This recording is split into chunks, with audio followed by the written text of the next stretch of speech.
pessoal, eu sou a professora Cris Furk e hoje no canal Direito com Elas a gente continua tratando do contrato de aluguel dentro desse cenário de pandemia.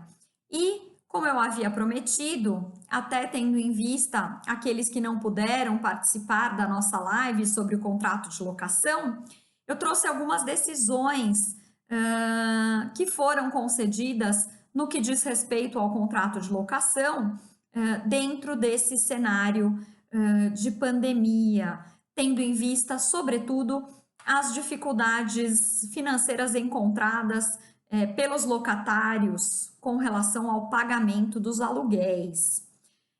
Tem algumas decisões favoráveis, algumas decisões contrárias, né?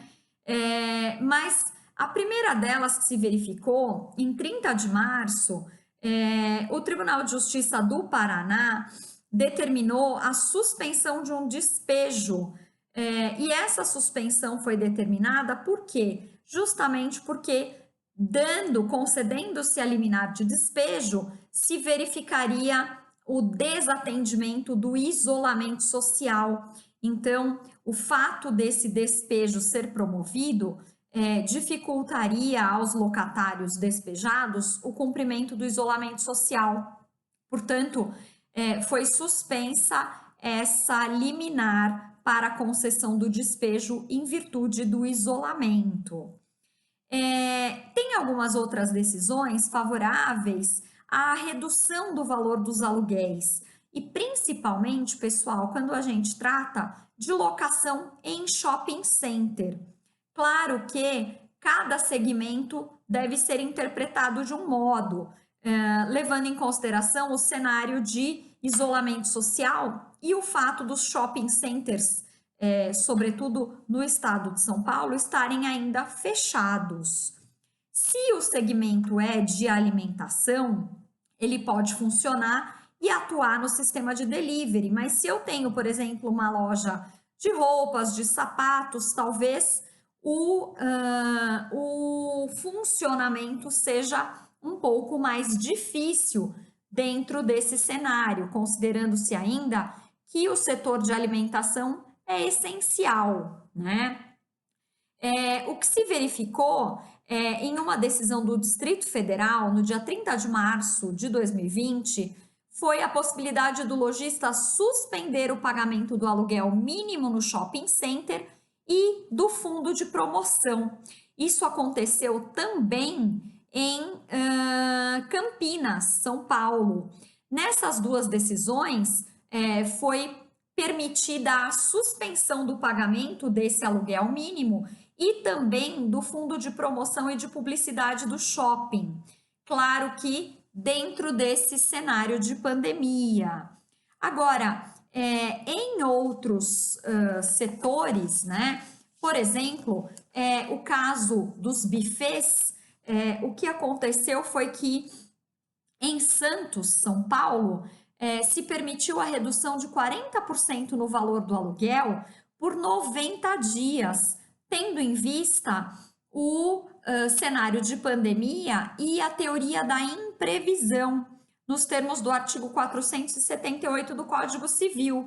Até porque os bufês e essa área, esse ramo de festas infantis e todo tipo de festas, está impossibilitado de atuar. Portanto, foi concedida a tutela para redução do valor dos aluguéis em 40% por 90 dias, por conta da impossibilidade financeira diante da extraordinariedade e imprevisibilidade decorrente do cenário de pandemia.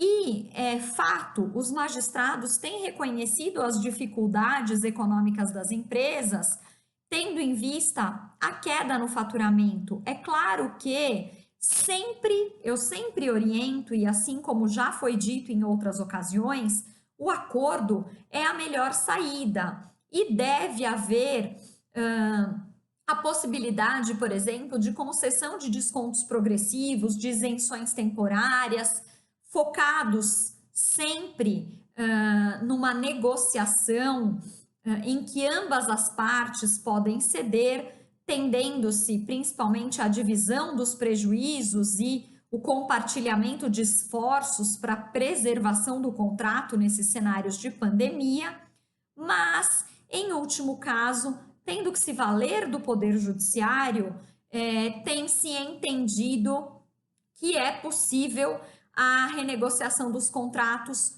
comprovadas as circunstâncias, demonstradas as dificuldades financeiras e a alteração do padrão econômico das partes.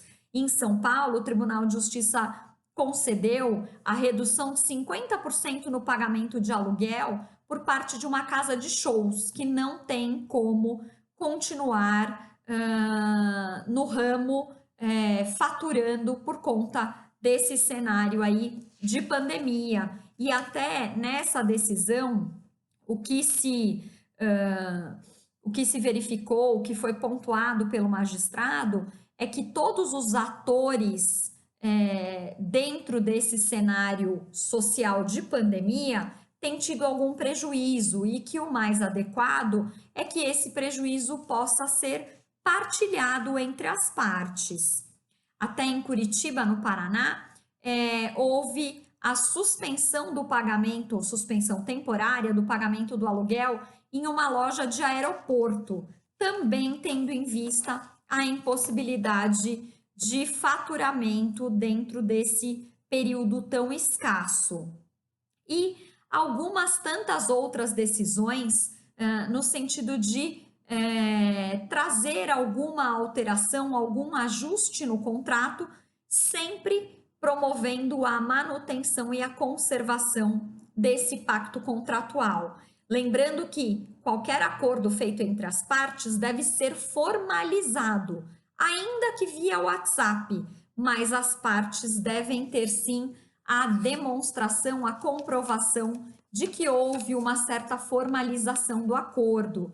Isso para garantia das partes. Lembrando que o que interessa é sempre a manutenção do contrato. O ajuste temporário talvez se faça necessário porque essa crise de pandemia atinge a todos. Pessoal, se tiverem dúvidas, nos enviem, comentários também. Um beijo e até o próximo encontro.